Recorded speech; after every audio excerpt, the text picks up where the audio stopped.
Établir une communication efficace avec son enfant est un fait courant dans des ménages qui en perçoivent l'utilité. Ainsi, à des occasions, il n'est pas rare de voir certains géniteurs créer cette atmosphère autour d'eux en plaçant leur progéniture au cœur des débats. C'est au moment que tu vis, il faut causer avec ton enfant, il faut le mettre sur la voie et ça titille l'intelligence de l'enfant pour voir comment ton enfant raisonne, comment il peut être demain. C'est dans causerie qu'on peut connaître quelqu'un.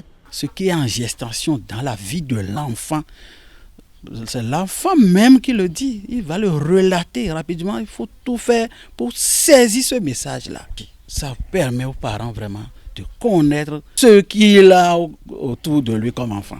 Le fait de ne pas communiquer à la maison et de laisser les enfants aller chercher cette information au dehors fait que souvent les enfants s'égarent. Au regard de ces différentes interventions, le dialogue parent-enfant est donc une approche préconisée. Cela offre le boulevard qui permet à l'enfant de faire de ses géniteurs ses confidents. Et les enseignements qui en découlent traduisent la portée de cet acte qui se veut la clé de sa réussite sociale. C'est aujourd'hui, et plus que jamais, il va à l'école et tu lui donnes l'argent donc de petit déjeuner. Donc, arrivé à l'école, comment il arrive à gérer ça? C'est important. Mais il y a certains, sur son parcours, l'argent là, on dépense avant de venir, d'aller à l'école. Ce comportement-là, ce n'est pas bien. Donc, il faut apprendre à l'enfant que, attention, la bonne gestion, ça commence à partir de petit âge, jusqu'à ce qu'on grandisse. Avec là, ça rentre dans les habitudes. Ça fait que l'enfant est mûr. Ça veut dire le papa ou bien maman a vu beaucoup de choses avant l'enfant. C'est lui qui va expliquer maintenant à ses enfants, ça là on fait, ça là on fait, ça là on fait pas. C'est pourquoi si d'autres enfants se retrouvent ailleurs, on dit mais ça c'est l'enfant de qui ça? Ou bien c'est l'enfant de qui parle comme ça? Ou il a appris à parler comme ça? Ça lui permet vraiment de savoir que dans la vie, c'est ce qu'il faut faire.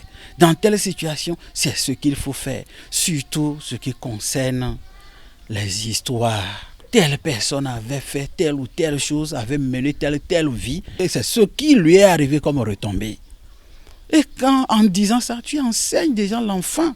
Ça permet à l'enfant de connaître les itinéraires possibles pour parvenir à la bonne résolution de ses problèmes dans la vie. Nos meilleures graines et nos champs les plus chers, ce sont nos enfants, a dit le célèbre auteur sénégalais Cheikh Hamidou Kane dans L'aventure ambiguë. Les ménager au mieux pour l'avenir est une responsabilité délicate qui requiert quelques astuces. Être un parent ouvert d'esprit, c'est très important. Parce que quand tu es un père ou une mère qui est toujours à la trousse de ton enfant, et c'est-à-dire, voilà, ça va fort dans tous les sens, l'enfant, il ne souffre pas.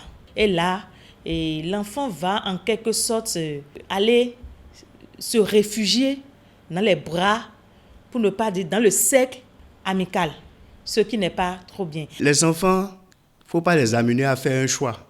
Ça veut dire quoi? On s'ouvre, donc à un moment, et du côté de papa là, on est fermé. Pourquoi? Parce que dit que papa, il est vraiment sévère, et ça là, quand il rentre à la maison, mais tout le monde se range. Non, si c'est comme ça, tu ne vas pas gagner le pari. Au détour de ces causeries, est-il bien séant d'aborder des sujets tabous, y compris ceux relevant du domaine de la sexualité, afin de mieux armer l'enfant contre ces dérives? Sur la question, les langues se délient. Aujourd'hui, compte tenu des réalités, tu es obligé d'informer ton enfant sur la sexualité avant que l'enfant n'aille découvrir cela au dehors.